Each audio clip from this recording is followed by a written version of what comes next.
Hi guys, welcome to another episode of Game On. Today we're going to look at one of Justin's favorite board games in two different iterations. One, the big game, and how it compares to a more streamlined version of Pandemic. What I want to specifically talk about today is Hot Zone, which is a much more streamlined and shorter version of Pandemic. Okay. There, in front of our viewers, I have Hot Zone North America, but there are Hot Zones like Europe and other parts of the country. So think of taking about a quarter or part of the world, that country. so this is the home team version of the game. Yeah. And, Okay. and think about it as taking about a little more than quarter of the board. Okay. And getting rid of a little bit less than 3/4 of the board, and this is what you get to play with. So insert visual aid here. So it plays between 20 to 25-ish minutes faster. Okay. And it actually is a little bit harder.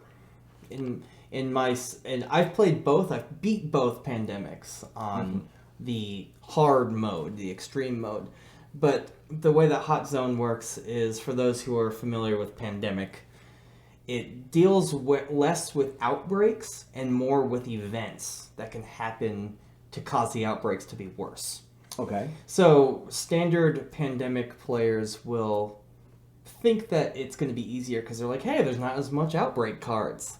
There's not as much spread. But then they realize that there's a lot more events that it's going to keep them from having their certain players do their best during their turns. Okay. I do want to state that it doesn't have all of the characters from Pandemic Vanilla. And it definitely doesn't have all the characters from all 73,000 expansions of Pandemic. But what they do have is the 4 or 5 main good ones that can help you clean up. Well, and perform better than what we did in 2020, maybe. I don't know. Well, so are there anti-vaxxers and anti-maskers to deal with? Because I feel like that makes the American version harder than it needed to be. There are certain events that may or may not be truer to life, and that makes it a little bit scary. Okay. So now, obviously, this is a little bit sort of simplified in terms of the essence of the game, a little faster paced, a little smaller scope. So that sounds like it would be really good for first time players. Yeah, actually, I got my mom into Pandemic from teaching her how to play Hot Zone first.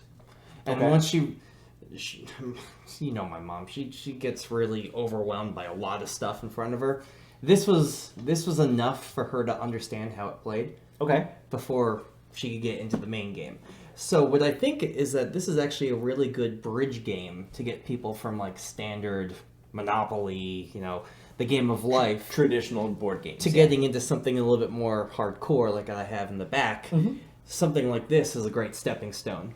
Well, that's the vibe I got from it, is that this is a little bit more of a concentrated essence of the game without quite as many sort of little side tributaries and complexities of the larger game.